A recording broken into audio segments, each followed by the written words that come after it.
60 million సంవత్సరాలకు పూర్వము 3 అగ్నిపర్వతాలు బద్దలవడంతో విడుదలైన లావా అంతా చేరి ఒక మహానగరంగా మారింది.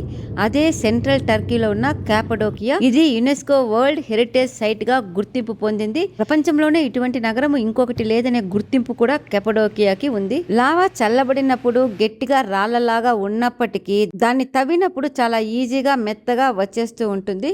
ఈ కారణం చేతనే 1వ శతాబ్దం ప్రాంతంలో పర్షియన్ల నుండి గ్రీకుల నుండి తప్పించుకొని వచ్చిన క్రిస్టియన్ శరణార్థులు ఈ రాళ్ళని తొలుచుకొని తమ ఇళ్లని నిర్మించుకొని ఇక్కడే రహస్యంగా జీవనం సాగించేవారు.